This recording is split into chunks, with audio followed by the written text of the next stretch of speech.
And there is Terry Norris already in the ring. By the way, his brother Orlin can't be here as he has to defend his North American heavyweight title in Las Vegas on Tuesday. And Norris awaiting the arrival of the champion.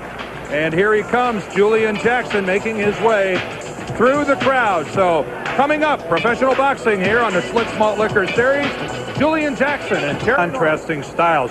On the one hand, we have Julian Jackson's power versus Terry Norris's speed. But the question is, does that equate into different strategies? How about if we find out?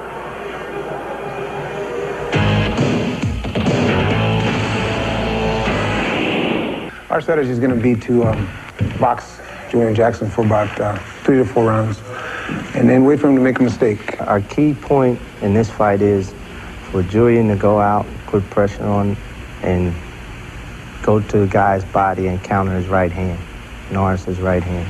Against Julian Jackson, Terry's best weapon is going to be to slip his right hand, step to his right, and come back with the right. All right, let's recap what both camps want to get accomplished today. Julian Jackson wants to come out quick and start working the body. For Terry Norris, he wants to box conservatively. He feels the longer it goes, it favors him, and counterpunching will be a key for both.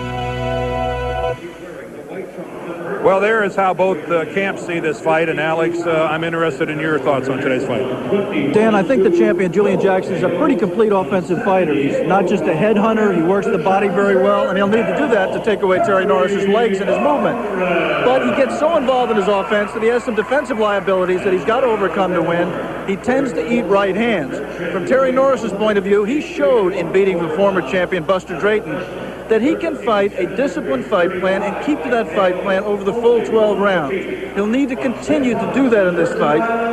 He says quite accurately, I have all the skills to win. It's just a matter of putting the pieces together. And there is Julian Jackson, a resident of the U.S. Virgin Islands, his hometown St. Thomas. Beautiful harbor city, and very proud of the fact is Julian Jackson. Good luck to both of you. Shake hands. Terry Norris in there as well, getting the referee's instructions. And quickly, let's see if we can take a look at the tail of the tape for today's fight. The biggest difference is in age between these two, 6 years. Terry Norris, the younger man. The rules for today's fight will be the WBA version. Scoring is on the 10-point must. The 3 knockdown is in effect. The standing 8 count is not. And a fighter can't be saved by the bell in any round. Joe Cortez of New Jersey is our referee today, and we have 3 scoring judges. Jaime Province from Curacao, Luis Rivera from New York, and York Van Nixon from Washington, D.C. And we are ready to get this fight underway from the Atlantic City Convention Center for the WBA Junior Middleweight title, Julian Jackson and Terry Norris. Julian Jackson in the gold trunks, Terry Norris, the challenger, wearing the white with the purple trim.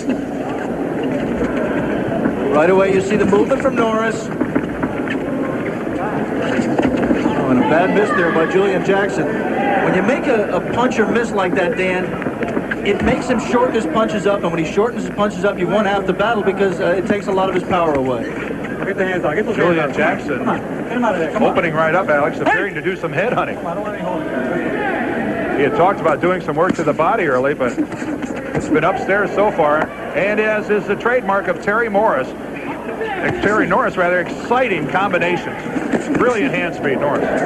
Good chopping right hand, and Terry Norris right here in the opening seconds has taken all the play away from the champion. I think Julian Jackson's having a lot of trouble with the speed. Oh, and Julian Jackson took a right on the ear from Terry Norris. And right now, the champion looking a little perplexed.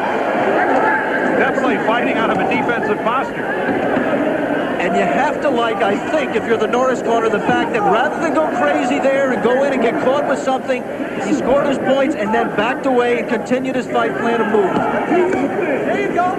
The thing he doesn't want to do, if you're Terry Norris on the left, is just stand there as he is right now. Move to the side. You don't have to back out all the time. Move to the side and punch from angles. Well, Terry Norris and his people are well aware of the fact that a Julian Jackson fight has never gone the distance. We said at the top, Julian Jackson has a tendency to eat right hands. He's got a clip with a good series of strong right hand leads from Terry Norris already. So the point for Norris there is that he's going to try to box at the opening stages of this fight without taking a whole lot of chances. He definitely likes his odds the longer this fight goes on. right from Norris, caught the gloves, but then a good scoring left counterpunch on his way out. I'll tell you this, Julian Jackson is thinking too much right now. He's just not letting his hands go. This is totally atypical for the champion on the right of your screen. He generally just comes out and wails with both hands. A break on the break. Jackson throws a right and lands. I think that's a sign of frustration. There, Jackson tried to finish the encounter, the exchange with a right hand at the end, and Norris was out of range. He's moving very well. Inside the final 30 seconds of round number 1. This fight's scheduled for 12. And Terry Norris having a very strong showing here in the first round. Again, look at the hand speed of Norris. 3 and 4 and 5 punch combinations.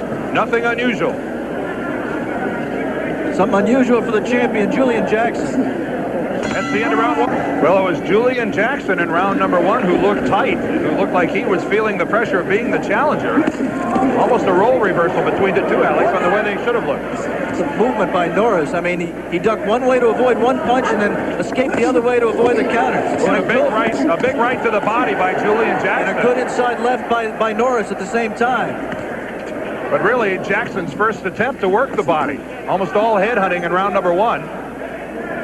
Aaron Snowell and Richie Giacchetti in Jackson's corner told him, you just have to get off. You have to let your hands go and try to work the body, and he did try to do it there, Dan. Terry Norris, who will at times during the course of a fight move in and out of a southpaw stance, and again a good left counter punch. You saw Norris duck. There was no counter punch coming back from the champion, but Norris got under it if it was. If the key is Terry Norris told us yesterday was relaxation and concentration. He looks totally relaxed and totally focused right now, Dan. Another good right to the body that time by Julian Jackson. Overhead chopping right, and again the incredible knockout ratio of Jackson. Whoa! And then right to that, Terry Norris is gone. He lost his concentration for one critical moment and caught a right hand from the champion. Terry Norris struggles to get up. He beat the count, but he said he's all right, but Joe Cortez doesn't believe him. That's it. Joe Cortez stops the fight. Norris did indeed beat the count. And Julian Jackson, after struggling through the first round, unleashes a bomb in round number 2. We were just talking about the concentration of Terry Norris, and he got back up on the ropes, lost it for a moment, dropped his hand, and Julian Jackson got home the first meaningful punch of the fight, really, from him, a right hand, and it was more than Norris could handle. Well, I think it was more than just about anybody could handle. A good look at it. Watch here, the Alex. Norris left.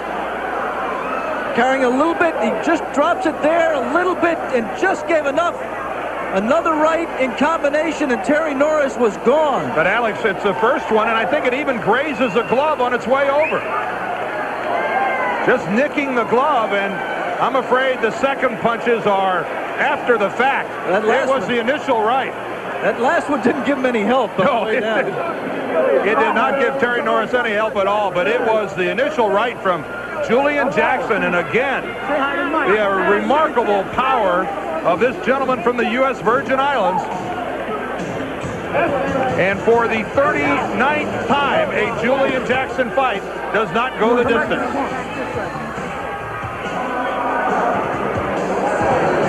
And a pretty good vertical leap as well. Tremendous pride with Julian Jackson, determined not only to be an outstanding champion for his family and for the U.S. Virgin Islands that he represents, but he just really, really wants to demonstrate his ability. And there you see Terry Norris. Terry Norris should be reminded that Julian Jackson, when he first went for the title himself, got knocked out in the second round against Mike McCallum, came back to win the title. I think Terry Norris showed just in the brief time he was in there that he has the skills. He did not in this fight put it all together. Don't forget, coming up, we still have Julio Cesar Chavez. We'll return here to Atlantic City a moment with an interview of the winner. So stay with us. A lot of boxing still. Yeah, right now. We need him. We are back in Atlantic City.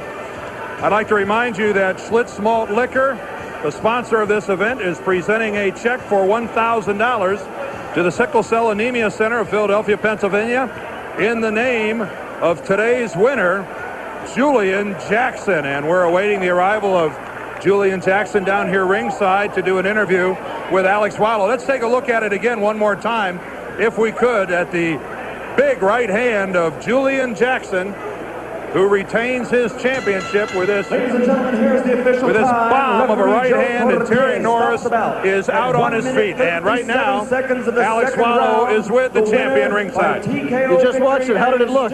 First of all, let me say thanks to Pony for supporting me and for taking care of me whenever I have a championship fight. I'd like to thank him very much. What were your impressions of your knockout? It looked like he gave you a lot of trouble in the first round. I was too relaxed in the first round.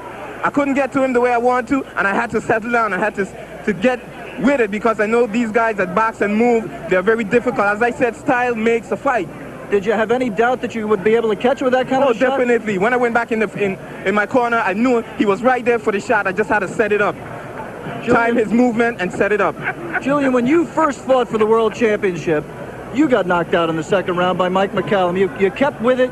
You kept your composure, you kept your dedication, your determination, you came back, you won the title, and now you're the man who's winning the title fights. What advice would you give a Terry Norris, a kid like that? What did you do to turn your career around after you lost that first fight? Well, hey, man, it's faith. I believe in the Lord Jesus Christ and God, and I keep my faith in them and in Him, and I try to just keep a positive mood about myself and really go out there and try my best. Win, lose, or draw, I'm always a winner. What did you learn from that loss? What did you turn anything around in your career, or you just stay dedicated? Oh, definitely. I changed a lot of things in my life, you know, and I wish a lot of fighters in this career, it's a tough career, and they just have to go to God and ask for guidance, man. And I just like to thank him for this victory. And ask him for a right hand also. Oh, definitely. Where do you go I just like to say to Mike Tyson, man, you know, I could do it too, you know. You know, he's going to say, what took you so long? You got into the second round. Right.